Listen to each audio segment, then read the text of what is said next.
Welcome to the Masters Grand Prix.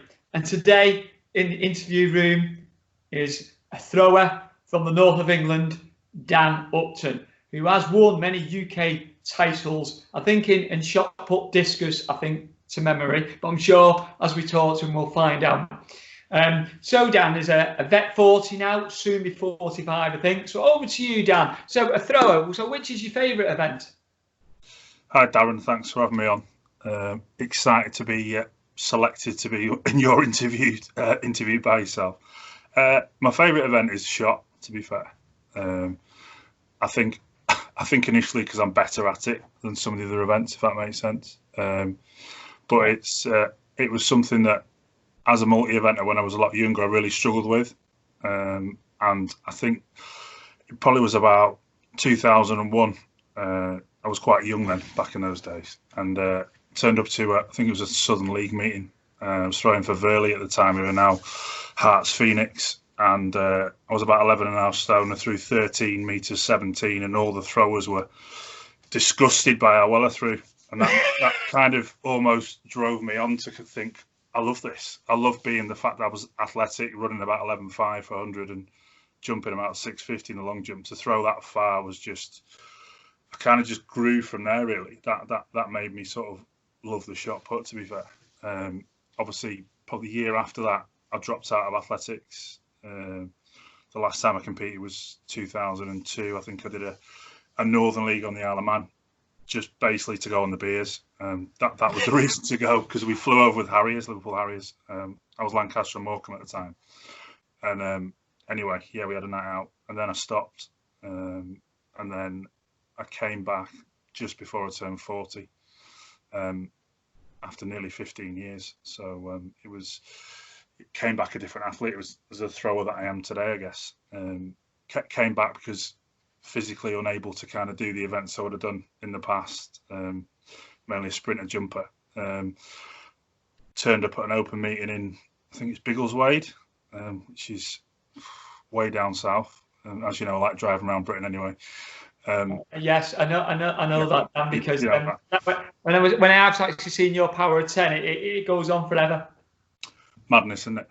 So basically, yeah, just something sort of clicked in me one summer. I think I'd watched the Beijing World Champs in 2015. I was off work, happened to when it was on. Picked up a discus, went down the field on the dog, picked the shot up, did it a few times, then paced it out and thought, I'm going to enter a competition. My wife was like, wow, really? Because I'd done no sport or anything for over 10 years. So I was not active at all. I was 25 stone, so bigger than I am today. You're going to say that, aren't you? Yeah. Yes, nod your head. Yes. So yeah, I was pretty heavy. I was pretty heavy at the time, which was a reason to come back into it as well. I went down to this competition. I think I threw 11.48, which I didn't know if that was any good, but I knew it was okay based on what I'd done in the past. Logged on to the power of 10, and I was ranked something like 20th for my age group, and I thought, I'm going to have a go at this. So the following day I did a competition in Wrexham the day after, and tried harder to throw further, and broke my hand.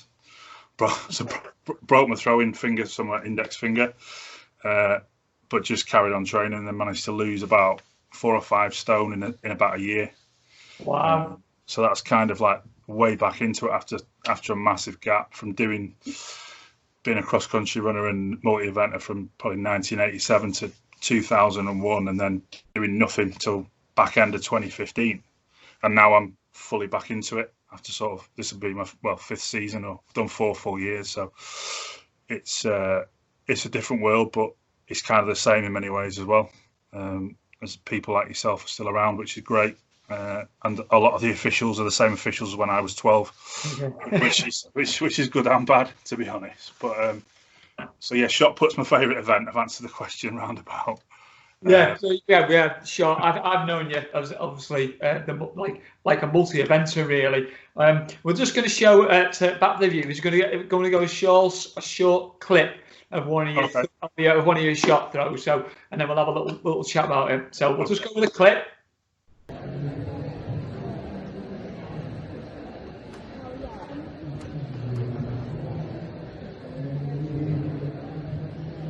Hey! write it down. We just had a look at your shot put, and it was an indoor shot put. So, and I see there that you do the glide. Do you do the glide because you find it easier than rotation, or is that what you've been brought up with training wise?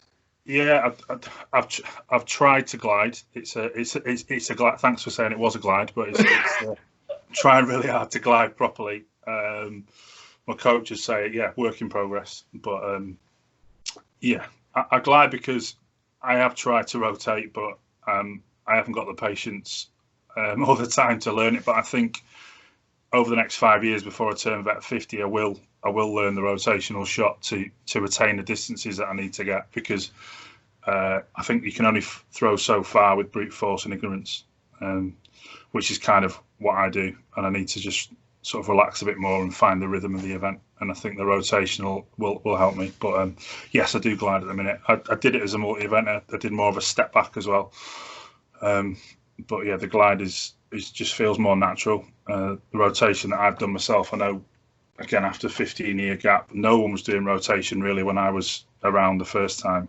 and now everyone's doing it. Loads of kids are doing it. You see it open meetings, kids doing it, but yeah, just not something that I can sort of walk straight into. But I think I will have a pop at it as I get maturer. 100%. Sure. Yeah, when you get to 50. I was going to say, so do you think that obviously you did a glide in your past? Do you think trying to change it is a lot more difficult, because obviously there's a lot more technique goes on involved with the rotation? Do you just find that you did mention patience there? There's a lot more training that goes into that type of technique. Yeah, I think there is. I think you're right. I think it's kind of ingrained for me to do that movement, because I've done it since I was 13 years old, and I think there is a lot more time and effort. But I think the results. I think if you learn it when you're not 44 years old, I think if you learn it when you're younger, it's easier to potentially pick up, in just my opinion. And I think there is a lot more time, effort, and drills and technique that are required to rotate than there are, in my opinion, to glide. Yeah. Well, understandably, I mean, I'll say I've had a little go at shot. I'm not very good, but I've had a little go, and the glide or step back is a little bit easier. I've never tried a rotation. I think I'd just fall over. I think you did very well. The shot I've seen you at Sports City, you threw quite a considerable distance, to be honest. I'm not so sure. Nowhere near in your league. But it's funny enough, because as you've come back, you've actually threw better through the years. So I think last year or the year before, didn't you throw 13 meters 10, and that was your best up as an M40? Yeah. So I threw 13.10 last April. I threw 13.03 December 2018, which was a bit of a shock. So there was 2 comps that day at Sheffield Indoors. I threw 12.29, then an hour later I threw 13.03. And then I did 13.10 and 13.09 last year. Was a bit more consistent, sort of mid to low 12s than I had been the previous few years. But it's just to throw over 13 was more of a shock, to be honest. That it when they read it out, it was like, I threw that far, and so to throw the same distance as I did at 24 and 44 is quite pleasing. Yeah. Oh, well, definitely. I mean, we'd all be proud of that, and obviously you'll be turning into the new age group soon. So that's always something to look forward to. But the weight still stays the same, unfortunately. It's 7.26 kilos. We'll always say the same until you get to 50, then it'll drop to 6 kilos. Yeah. Going from the shop, when you're doing your training, then, is a lot of your training based in the gym work for power work, or is it a lot just practicing out, going out to the circle there, or what type of training do you get involved in? Yeah, I think for me, I've done over the years, I've done a lot of gym work, and probably the last 18 months I've done a lot of gym work. I've got a little garage set up here at home, which makes it quite easy to train at any sort of time of day. And when I'm normally working full time, it's quite late at night that I manage to get the work in.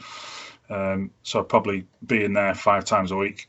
So what type of session would you do? What that helps you? Obviously, it must be a lot of upper body, or I do a mix, really. To be fair, I probably have a day where I'd do a deadlift and leg session, so I do some squats and deadlifts, and probably that day incorporate some cleans and sort of some Olympic stuff, and then I'd do a day where I'd probably do some bench and some upper body work, but I'd try and make it as hard as I can, if that makes sense. I wouldn't particularly set myself a routine as in reps and sets. I would make sure that I've had a workout, if that makes sense. So yes, I'd work towards targets, but it's something that I want to feel like I've had a session, if that makes sense. At the end of the day. No, that's fair enough. All session, but so is it heavy weights? Do you try and lift as heavy as you can? No, sorry, I don't. I one, because I can't anymore. Not in I try and do it. I try to, from learning from some of the probably maturer throwers, the guys in the 50s and 60s, and they've said just stick to fast and light and get your technique right. And I do go slightly heavier, but just try and get the bar moving quick, get it relative to throwing, and make sure that the movements are relative to what you're doing in the circle as well sometimes.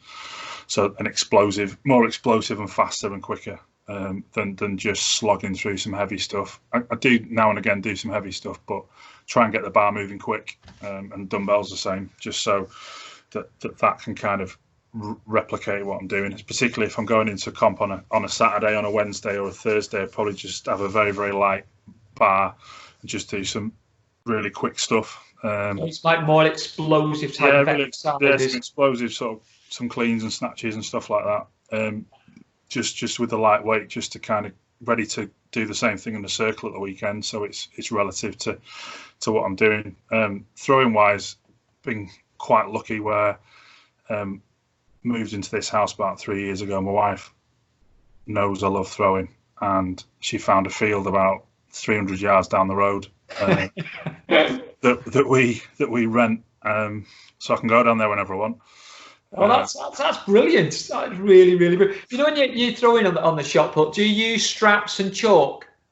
I do use a little bit of chalk indoors, because you get told off if you don't, because they won't measure it if it doesn't mark. But yeah, I always wear wrist support. Probably don't need to. It's probably psychological more than anything. But yeah, put it on for that extra little bit of sort of wrist support in case you have a bit of dodgy technique on one throw. You never know. But yeah, so I try and get down the field a couple of times a week and throw twice a week. Obviously, when we're back at the track, I haven't been at the track since March, like most people.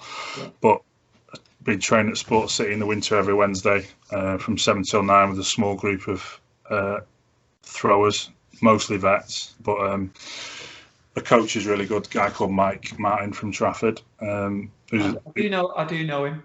Yeah, he's a thrower himself. So yeah, it's good. It's good. And he just wants you know, just to work on little things to make yourself better. And he's really, really supportive and helpful and positive.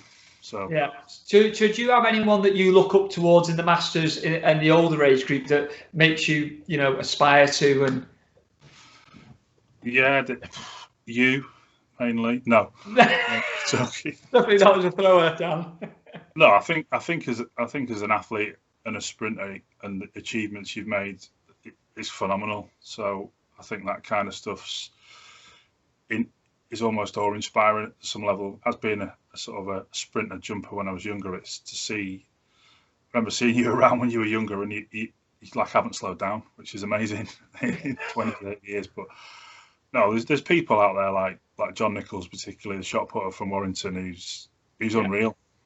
He's probably the most consistent, big performing shot putter at massive competitions there ever has been in this country and across the world and Europe. He's won everything, and to see him throw, I've not competed against him that much. When I have, he's brilliant to throw against. So yeah, calming and helpful. Again, helpful, supportive, and just wants you to do well, which is great. Which is really good. I think the best thing about the Masters is that where everyone just wants you to do well, no matter how good you are at an event.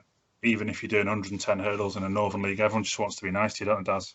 Yeah. Well, we might show a little clip later on. Well, no, actually, I know John Nichols and myself, and he does all the world and European champs. He's very helpful. Like yourself, when I've been shot, everyone's always trying to help. I just want to touch though. You do the discus. I'm going to show everyone a little clip on your discus. Yeah. So, what's a discus clip?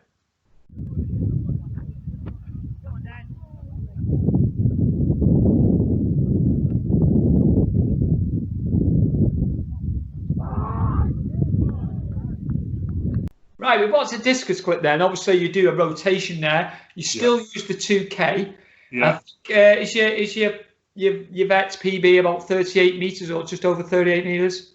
Yeah, 38.95. So just short of the magic ground of 40 metres, which I was going to throw this season, hopefully, at some point.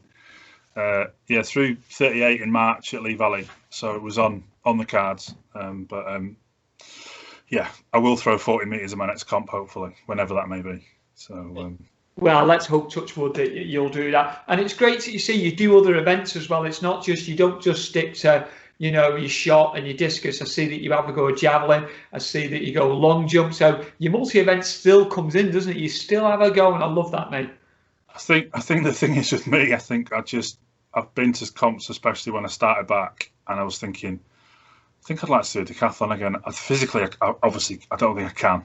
But it's always in my head, and when it comes to a league meeting and they're sat there saying we need someone to do an event, it's like, I'll do it. And everyone's like, what?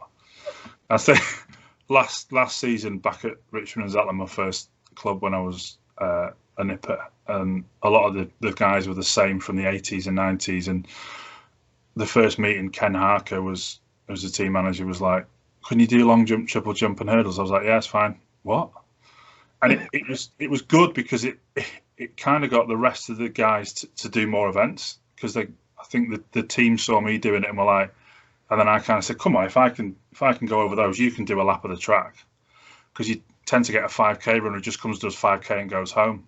It's like, come and do a 4x4 up. I'll have to do it, but I think deep down I'd like to lose more weight and do a multi events again one day, because that's where I come from. That was my passion in the early days. Obviously, that's what I want to do. So one day, maybe when. One day, Dan. One day I'll see you. I did, as you know, I started the multi events at the age of 47. So you've still got a few years to get there, and you've got an advantage. At least you've got a bit more technique than I did. I've probably got an extra 9 stone, but I'll to be honest, I think when I'm at 50. And everything's a bit lighter and lower, the hurdles, it might be a little bit easier to take part in it. Because we were just going to say on the hurdles, I watched you at Warrington doing 110 high hurdles. You did. And I couldn't believe it, because what were you? Were you about 15 stone? No, then about 19 stone, 20 stone. No, you weren't. No, we're not. Yeah. You were really that heavy at Warrington a couple of years ago. Yeah. Well, anyway, the thing is, when you said to me, I'm going to do the 110 high hurdles, I mean the full height here, I'm not on about an age group. I just thought, no way you're going to do these hurdles, and I videoed it. So for everyone that's watching this, I have to show. You don't mind me showing this clip, do you, Dan? No, honestly, I'd love you to show it. Right, okay. So everyone back, let's see Dan Upton in action, 110 hurdles. Here we go. And here we have Dan Upton, the heaviest participant in the 110 high hurdles in history. Will this 30-stone man get over these big hurdles? Well, let's see what happens. The starter is now ready. He's on his box. The whistle has blown. Here we go. The excitement is unbelievable there. The tension. Can Dan Upton jump these hurdles? 20 years ago, he could run 15 seconds for these. Can he get that 30-stone body over? He started well. Here we go. Boom, he's over. What a not bad technique, lad. Not bad technique. There we go. Go on, Dan. Look at that. Fine form. Watch out, Mentor Elliott. Oops. Yes. Look at the hurdle technique, though. Well done, Dan. Well done. So, Dan, after watching that 110 high hurdles, what I loved about it, not your technique was pretty sound, but what I loved was the thumbs up when you come past the camera. I'm glad you spotted that, because a few people said, "Oh, you knocked the 9th hurdle," because I put my thumbs up. It threw me off. I think to the first 4 hurdles, I thought I was flying, to be honest. It felt like, and then the track turned to lava about hurdle 6, and the barriers seemed about 8 foot high. But I loved it. It was great. Yeah, it was interesting. Oh, I thought it was amazing, Dan. I just held my ass off to you because it was absolutely brilliant and just shows you. I mean, all right, if you say you were 19 stone, but you did them hurdles and you looked good enough over them. I was impressed. I was very, very impressed. I loved it. I won as well. Yes. There was only 2 of you in the race, though, Dan. Still came first out of 2. You can only run who's there, can't you? Yeah. He looked a bit bemused that I beat him, I think, to be fair. He's probably thinking, no way is this guy going to beat me over there. I was having bets that you were going to actually hit one of the hurdles or just go straight over, but you didn't. You kept your composure and you done brilliant. Now, I've noticed that you do a lot of meetings around the country, everywhere. I think you just could travel everywhere. You must love it. But I've not seen you do any sort of international meets. Is that because you don't want to do them, or you can't afford to do them, or it's something you just haven't done yet? It's something that I want to do. It's something that I've looked at. Looked at one a couple of years ago, but I want to go to one and be able to compete. I don't just want to go and make the numbers. So, especially, I'd like to go in the shot and discus and make the top 8, make the cut, and then be in the top 6 and be in the mix. And I think as I've improved, as you said, each season, slowly getting towards okay distances, 30-metre shot put and just short of 40 in the discus. I think they'll start to push towards that sort of distance in qualifying. I think as I turn vet 45 in November, I think those 5 years, I think I'll definitely do something. It's something that I think I will do, possibly next year, the year after. And I think as I get towards M50 and I'm still throwing the shape I am now, then I'll be in contention for decent positions. But it's something that I thought I wasn't. When I first came into Masters Athletics in 2016, I turned up to my first British Masters at Lee Valley, and a lot of the other guys were all wearing GB kit, and I was kind of intimidated. And then I beat them all, so it was a bit weird. I didn't understand the concept of it. I thought they must be amazing, these guys, but they were nice. They're nice guys, but they weren't throwing as far as me. So then I understood it, and yeah, I think something moving forward, definitely M50. I'll be looking at, I would say medaling, hopefully, with those lighter implements if I'm still competent at that age, should we say. I'm sure you will be, Dan. But that's a good, because does that drive you forward to think, because you've set yourself that goal, whether it's the Europeans or the world, that you're saying, okay, I'm not getting there at the moment because you don't believe you're good enough to get where you want the top 6. So obviously when you're winter training, you're putting all this effort in. That's what I like, that you're trying to set the bar and going, that's what I want to achieve. Yeah, I think for me was the first 2 years was just improving, and I think the first 2 seasons I didn't really understand.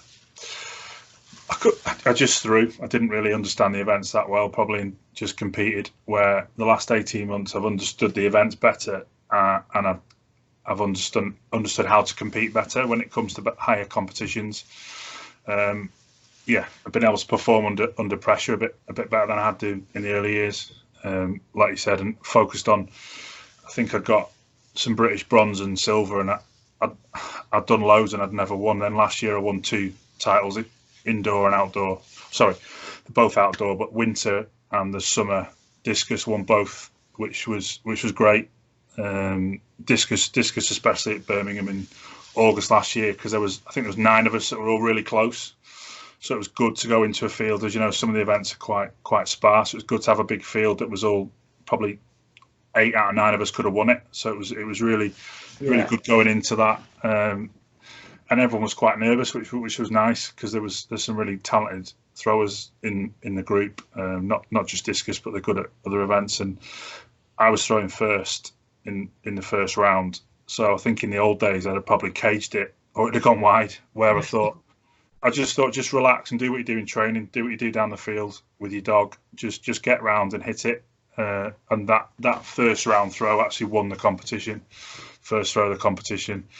As we went into the last round, I think I fouled in the last round, and then obviously 8 people followed me. So I was just thinking, well, hopefully I've done enough, but none of them responded. So that was good, positive. That was pleasing to get title number 1. And a friend of mine, Graham, who came second, was over the moon. He's a very good shot putter, all round thrower, to be fair. But yeah, we competed together when we were sort of 16, 17. So it's good to get back in touch and be competitive against someone that was very good as an international as a youngster he was. So yeah, no, that's fantastic because that's when you've got one of your goals that you set out to do. You've done it, and that gives you more belief, really, doesn't it? Saying, do you know what, I can do this because, as we know, all championships are on the day. You might go on paper saying you are the best thrower, but then if you bottle it, or you get nerves get the better of you, your technique doesn't come in,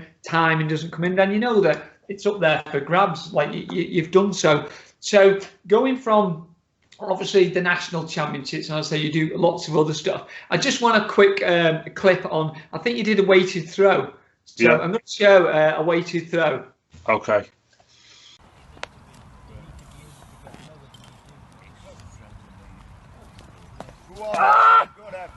Dan, after I've seen that weighted throw, it looks bloody heavy. That's all I can say. It looks really heavy. So what was the weight you were actually throwing there? That's 15.88 kg or 35 pounds in old money. Right. So is that something you're starting to introduce, or was it just one of your fun days? No, it's something that's only done in masters athletics in this country. It's done in the States. Collegiates do it. They do it indoors. But yeah, I picked it up, and I think the first couple of seasons I just stood in the circle and threw it around my head and didn't have a clue. But I just gave it a go, and then I started kind of I think it's one turn, if you want to call it a turn. It's probably it's a really enjoyable event, to be honest, because it's proper caveman. Well, I was going to say it looks really, really heavy. I think so. Could I probably pick it up, Dan? I think you surprised yourself. I think the thing is with it, it's normally at the end when it's in the vets. It's normally at the end of the day, so it's proper caveman. You can just have a laugh, and what it tends to do as well. Even the very good hammer throwers, it obviously it's their event, but it brings up me as a sort of non-hammer thrower closer because it's just a strength event. I can get a reasonable distance on it, if that makes sense. Yeah, just a bit of brute force and ignorance. So, so the throwers, are they quite tight knit people? I mean, yeah, it's great, mate. It's really good. It reminds me of decathletes back in the day, where you're just there to help each other. And yeah, we've got various groups on sort of Messenger and stuff where the guys are really close, and there's lots of, should we say, banter that's a bit close to the mark, but everyone's just egging each other on, aren't they? And when you're actually there on the day, you just want everyone to do well, so you can perform better as well. Would never go into an event wanting someone to fail. I just want someone to throw as well as they can, as long as that makes me throw further, and that's the whole thing about it. And it's that obviously there's a few of the guys that are technically very good, and they'll like to give you little snippets, and I'm thinking, yeah, I'm not going to do that now. I'm just going to go for it, but thanks anyway. You know what I mean? Like, yeah, I'm not going to change my whole technique in the last round of competition, but thanks for letting me know. I might do that later. But yeah. So when you do any training, obviously I've talked about track. Do you do anything like plyometrics, or do you do any sprinting or anything? Yeah, I'm slightly injured at the moment, but normally in the winter I do some plyos, box jumps and stuff, and we do some sprinting. And to be fair, our coach last year has decided to introduce a bit more of a proper session in the throwing sessions rather than just throwing. So I think a lot of people just think throwers turn up, do some throws and go home, where especially this winter we've done some really good drills and some good, should I say, core and stability work as well prior to a session. So if a session was, say, a 2-hour session, we'd normally just throw for 2 hours, where now we're doing probably an hour beforehand, just doing loads of drills and loads of stuff, not just stability and stretching, but stuff that's relative to making you move more efficiently and better as well. Personally, I had done, from a background, quite a lot of sprinting over the winters, but I haven't this year, just due to injury. But I will be bringing it back in. I think it's important. I think the plyos key as well, to just stuff that a lot of people probably, I think old school will just shift weights, where I think like we said before, when I was in the garage training, it's just how quick you move, and I think that you can't underestimate the benefit of plyo stuff and hurdling. Well, Yes, well, yeah, hurdling I think is a massive key component of throwing. But all jokes aside, I think one winter I'll actually do some hurdle training as well, rather than just turn up to Northern League not having hurdled for donkey's years and just hoping to get over them, which I did. But well, the other thing is you can think to yourself, if you ever go back to them multi events, then at least you're keeping that little bit of practice in. And as you say, the hurdle height does get a little bit lower. So going on from, you do a bit of training and stuff. Do you have anything? Do you do any flexibility, mobility, exercise specifically for upper body to keep you more supple, and especially your back and stuff? Is that something you keep on top of? No, it's not. No, I'm just being honest. It's not. It's something that I need to, that I do, but I don't do it as routinely as I should. It's something that I've been able to do more with more time, but on a normal, no, not as much as I should do. I've had quite a few injuries over the years I've been back due to that, because I've not been flexible and I haven't been able to, some calf strains and hamstring pulls and stuff, just from lack of stretching and ability. So I have tried to incorporate it more this year. Yeah, but previously it's been bobbins, been really bad. It's something, to be fair, when I was a multi-eventer back in the day, I did loads of. On the other things, do you take any supplements? Do you take any of your protein powders to keep up, or anything for recovery? Or I have done, but it's probably something that I'm not on top of. Yeah, obviously working in the fitness industry, but I do have access. But yeah, sparingly. But yes, I think it's something that again needs to be brought back in for me, just so that when I have done a hard session, or that it's quicker and I can do more. And it's quicker to recover, where I've kind of neglected nutrition a little bit. Not often. Also, I do believe that you are a fellow Scotsman, the same as me. By heritage, yes. That's the same as me. Mine's by heritage. My mother's Scottish. Yeah, I think I had a Scotland vest when I was under 19, multi-eventer. Yeah. Okay. So there we are. I didn't know you were a part Scottish, but I see that you are, and you've competed for many clubs. And also, I'd like to point out that obviously you've done the Cheshire Championships, and yet you're from Lancashire, I believe. No. Do you want me to go into the story? That's what we're here for. It's not too long, Dan. So, yeah, I live in Lancashire. I did the Cheshire Champs in 1997 because I was at uni at Crewe and Alsager College. So back in those days, and every now and again, I'd end up doing a track session with Mr. Bradley on a Thursday night. Oh, Dominic Bradley. Yeah. So yeah, it was through where I lived. So that was the reason why. But now I live in deepest, darkest Lancashire. So yeah. I just think it's just great to be part of, and I think the stuff that you guys are doing with Tom and stuff, the Masters, trying to get more awareness and stuff, and I think there's always people coming into it. I think that people, if you got lives and life characters doing the events like yourself and myself sometimes, I think people think, oh, I didn't know I could do that. And I think get more M35s and M40s coming in, and they'll stay, because as you know yourself, you go to a league fixture, it's made up of a team of under 20s and over 35s. There's no one between the age of 18 to 25. There's no one in there. But the guys now coming into vets, I think as you get older in the vets, there's more people doing the events, because for different reasons, like I sort of turned 40 and I thought I'm going to do athletics again, or people have a breakdown and realise they want to go and become a marathon runner or do whatever. But I just the camaraderie and the wellness it gives you is amazing. I think for me, at the time before, when I was 25 stone in 2015, when I started losing weight, this has brought me kind of physical and mental well-being that I've never had, just because I've kind of feel part of something and I want to achieve something as well. And it's given me a reason to get fit and train and lose weight and just become a better person, you know. And I think well, that's a part of it, isn't it? That is fantastic, because it's not just about being at top of the roster or anything. It is the well-being, isn't it? 100%, and I think it also gives you a little bit of a goal and a focus to achieve things as well. For me, then goal set in your life and goal set in your working environment or personal life, whatever you want to do. I think, like you said before about whether you go Europeans or worlds, what your goals are, but you just got to be set targets and try and achieve them.